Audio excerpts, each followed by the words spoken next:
নমস্কার প্রিয় বন্ধু, রান্নাঘরে আপনাদের সবাইকে স্বাগত। কোনো রকম ডিম ছাড়া নিরামিষ স্পঞ্জ কেক বাড়িতে গ্যাসের উনুনে খুব সহজে বানিয়ে নিন।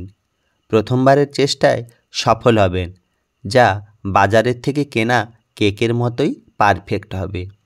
দেখতে হবে লোভনীয়, নরম তুলতুলে। নিশ্চয়ই দেখে বুঝতে পারছেন কেকটা কতটা স্পঞ্জি হয়েছে। কিভাবে বানাবেন স্টেপ বাই স্টেপ দেখিয়ে দিচ্ছি। স্কিপ না করে পুরো ভিডিওটা দেখার অনুরোধ রইল। আমি আজ কেকটা কোনো রকম ফেটানোর ঝামেলা ছাড়াই বানাবো। এরকম চায়ের কাপ সবার বাড়িতেই রয়েছে। এই কাপ মেপেই আমি সমস্ত উপকরণগুলো নেব। এরপর একটি মিক্সার গ্রাইন্ডারের মধ্যে দিয়ে দিলাম 1 কাপ চিনি। যারা মিষ্টিটা পছন্দ করবেন তারা চিনির পরিমাণ বাড়িয়ে অথবা কমিয়ে নিতে পারবেন। এটাকে খুব ভালো করে আমি গুঁড়ো করে নিচ্ছি। আমার চিনিটা গুঁড়ো হয়ে গেছে। এরকম একদম মিহি করেই গুঁড়ো করে নিতে হবে। এবার এর মধ্যে আমি দিয়ে দেব ওই একই কাপের 1 কাপ সাদা তেল। বন্ধুরা চাইলে আপনারা এখানে ঘি বা বাটার ব্যবহার করতে পারেন, তবে সাদা তেলের অর্ধেক পরিমাণ নেবেন। এবার ওই একই কাপের 1.5 কাপ দিয়ে দেব লিকুইড দুধ। দুধটা অবশ্যই কিন্তু রুম টেম্পারেচারে হতে হবে, কোনোভাবে ঠান্ডা দুধ বা গরম দুধ ব্যবহার করা যাবে না। এবার এটাকে মিক্সার গ্রাইন্ডারে 3 মিনিট খুব ভালো করে ফেটিয়ে নিয়েছি। বন্ধুরা 1 মিনিট অন্তর করে থামিয়ে থামিয়ে মোট 3 বার এটাকে ফেটিয়ে নিয়েছি। এরকম ক্রিমের মতো দেখতে হবে। একদম পারফেক্টভাবে এইভাবে ক্রিমের মতো অবশ্যই করে নেবেন, তাতে 3 থেকে 4 বারও ফেটাতে হতে পারে। এবার এটাকে একটি বোলের মধ্যে আমি ঢেলে নিলাম। এরপরে এর মধ্যে আমি দিয়ে দেব সুজি। ওই একই কাপের 1 কাপ সুজি দিলাম। বন্ধুরা চাইলে আপনারা সুজিটা কিন্তু আগে থেকে একটু গুঁড়ো করে নেবেন, তাহলে কেকটা অনেকটা মসৃণ হয়। এবার ওই একই কাপের 1 কাপ দিয়ে দিলাম ময়দা। এবার দিয়ে দিলাম গুঁড়ো দুধ। ওই একই কাপের 1/2 কাপ গুঁড়ো দুধ। এখানে আমার 3 চামচ মতো হয়েছে। এবার সমস্ত উপকরণগুলো আস্তে আস্তে খুব ভালো করে মিশিয়ে নেব।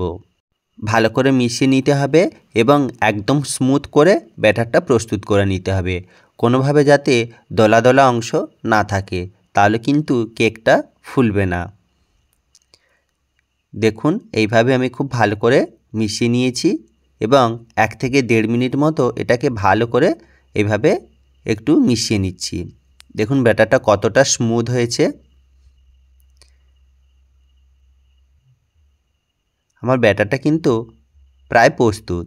এবার এর মধ্যে আমি দিয়ে দিলাম 1 চামচ ভ্যানিলা এসেন্স। আপনারা চাইলে এটা নাও দিতে পারেন। এবার দিয়ে দিলাম 3 থেকে 4 ফোঁটা অরেঞ্জ সিরাপ। আমি এখানে কেকটা অরেঞ্জ ফ্লেভারে বানাচ্ছি। এবার দিয়ে দিলাম 1/2 চামচ বেকিং সোডা এবং 1 চামচ বেকিং পাউডার। দেখুন কত সুন্দরভাবে অ্যাক্টিভ হয়ে গেছে। যদি না হয় 1 থেকে 2 ফোঁটা জল বা দুধ দিয়ে দেবেন, এটা অ্যাক্টিভ হয়ে যাবে। দিয়ে এটাকে খুব ভালো করে আবারও মিশিয়ে নিচ্ছি। এবার এর মধ্যে আমি দিয়ে দিলাম কিছু ড্রাই ফ্রুটস। এখানে আমি মোরব্বা এবং টুটি ফুটি নিয়েছি। বন্ধুরা এই মোরব্বা এবং টুটি ফুটিতে অল্প একটু ময়দা মাখিয়ে নিলাম, তাহলে কেকের মধ্যে এটা একদম তলায় চলে যাবে না, যেখানের জিনিস সেখানেই থাকবে। দিয়ে এটাকে আমি আবারও মিশিয়ে নিচ্ছি। চাইলে বন্ধুরা আপনারা আরও বিভিন্ন ধরনের ড্রাই ফ্রুট সেখানে ব্যবহার করতে পারেন। আমার মেশানো হয়ে গেছে। এবার কালারের জন্য অল্প একটু অরেঞ্জ ফুড কালার দিয়ে দিয়েছি, যেহেতু আমি অরেঞ্জ ফ্লেভারের কেকটা বানাচ্ছি। এটা অপশনাল, না দিলেও চলবে। দিয়ে আবারও খুব ভালো করে এটাকে মিশিয়ে নিলাম। বন্ধুরা মিক্সার থেকে নামিয়ে নেওয়ার পর এটাও আমি আবারও 3 মিনিট মতো মিশিয়ে নিয়েছি। মোট 6 মিনিট মতো সময় লেগেছে মেশাতে। এবার কেক তৈরির জন্য এরকম একটা প্যান নিয়েছি, নিয়ে অল্প একটু তেল আমি ভালো করে এটাকে মাখিয়ে নিচ্ছি, যাতে কেকটা খুব সহজে বেরিয়ে আসে। এবং তলায় একটা এরকম ছোট কাগজও আমি দিয়ে নিলাম। এবার ব্যাটারটা এর মধ্যে আমি ঢেলে দিলাম। দেওয়ার পর এইভাবে কেকের পাত্রটাকে খুব ভালো করে একটু ঝাঁকিয়ে নিতে হবে, যাতে ভেতরে প্রবেশ করে থাকা বাতাসগুলো একটু বেরিয়ে আসে। এবার আগে থেকে একটা কড়াই আমি 10 মিনিট গরম করে নিয়েছি। নেওয়ার পর এরকম একটা স্ট্যান্ড দিয়ে দিলাম, দিয়ে কেকের পাত্রটা ওর উপরে বসিয়ে দিলাম। এবার এটাকে 30 মিনিটের মতো ঢেকে দেব। বন্ধুরা, কেকের টাইমটা কিন্তু 30 মিনিট থেকে 40 মিনিটও লাগতে পারে। ব্যাটারের ঘনত্বটা যেমন হবে সেরকম সময় লাগবে। দেখুন কেকটা কত সুন্দরভাবে ফুলে উঠেছে। এবার এর মধ্যে আমি একটু চেরি সাজিয়ে দেব, দিয়ে এটাকে নামিয়ে ঠান্ডা করে নেব। দেখুন কতটা একদম তুলোর মতো স্পঞ্জি হয়েছে। আপনারা চাইলে বিভিন্ন ধরনের ড্রাই ফ্রুটস দিয়ে এটাকে সাজিয়ে নিতে পারেন। আজকের কিন্তু প্রস্তুত হয়ে গেল আমার নিরামিষ স্পঞ্জ কেক। এবার ঠান্ডা হয়ে গেছে, এটাকে আমি নামিয়ে নিচ্ছি।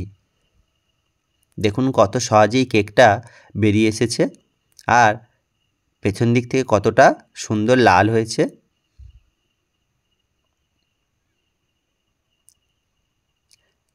বন্ধুরা, আমার মতো করেই আপনারা পারফেক্টভাবে কেকটা বানিয়ে নিতে পারবেন, মাপটা ঠিকঠাকভাবে নিয়ে। যদি ভিডিওটা ভালো লেগে থাকে বন্ধুরা, তোমাদের নতুন বন্ধুকে একটু সাপোর্ট করো, লাইক কমেন্ট শেয়ার করো, সাবস্ক্রাইব করো।